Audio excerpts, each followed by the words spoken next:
A budget is a reflection of America's values, and President Trump's budget is no exception. As we have seen time and again, the administration is focused on the needs of the wealthy and the powerful instead of middle-class families. From attacking America's health care and Social Security to dismantling protections for struggling families, we have seen the trend. For example, the Trump budget cuts Medicare by over $500 billion, jeopardizing this important program for older Americans. We saw these same priorities last year when the President and Republicans rammed through a $2.3 trillion tax cut for the wealthy in corporate America and sowed confusion across the country, as noted in the Chairman's opening comments about what needs to be corrected. While Republicans claim that their bill will benefit average Americans, the evidence is clear. 83% of the benefit goes to those directly at the very top. Let's be clear. Republicans' priority with tax legislation is wealthy and big corporations and not the middle class.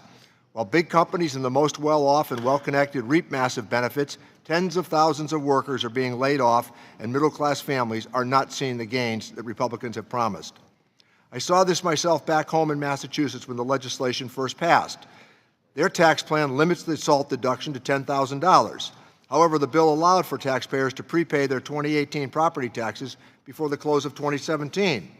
In Massachusetts, there was a tremendous amount of interest in doing this, and we saw an influx of lines at city halls and town halls across the state. In fact, in an attempt to help my constituents find their way through the maze of confusion, I asked the IRS to issue guidance to help taxpayers make these payments. However, instead of issuing taxpayer-friendly guidance, the IRS issued guidance that complicated matters further and even limited middle-class families' ability to take advantage of this tax benefit. That is not putting the middle class first in my book. The Republican tax law also is fiscally irresponsible.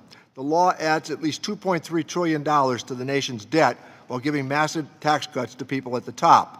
Republicans claim these massive tax cuts will pay for themselves. Even the Budget Director, Mick Mulvaney, has noted that is simply not true. However, tax cuts don't pay for themselves. We all pay for those tax cuts. The White House Budget Director essentially admitted that yesterday, as I noted, and to pay for these handouts, Speaker Ryan and the Trump budget are clear in their intentions to cut funding for programs like Medicare, Medicaid, and Social Security, vital benefits that hardworking Americans have paid into and earned. We can do better. Instead of cutting programs that middle-class families rely on, I call on my colleagues to work on a bipartisan basis now to fix the many problems that the tax bill has created. One example, Mr. Secretary, and I want to thank you for your kindness on that matter, we addressed the issue of the multi-employer pension plan dilemma that the country confronts, and you were attuned to that, and we talked about it. So I'm hoping this year that these American workers who planned for their retirement and year after year chose to contribute to their pensions instead of taking wage increases will be in the position to seek some relief. After working for those 30-plus years as iron workers, truck drivers, and auto workers, their planned retirements were taken away from them, and taken it away at a time when they no longer have the ability to prepare for retirement because they're already living in retirement. We need to help these Americans whose retirements are at risk by no fault of their own. This is a bipartisan issue, and I'm hopeful that the new Joint Select Committee on Solvency of Multi-Employer Pension Plans will be successful in developing solutions. Secretary Mnuchin, I also asked the administration to help us with these efforts.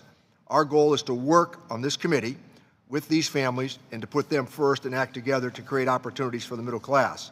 I do want to acknowledge your staff and you for your work on what is known as the crumbling foundations issue across Connecticut and Massachusetts, and the staff reacted very swiftly, and the IRS was aligned with the position you took, and many families will receive and derive that benefit. So on that basis, I yield back my time.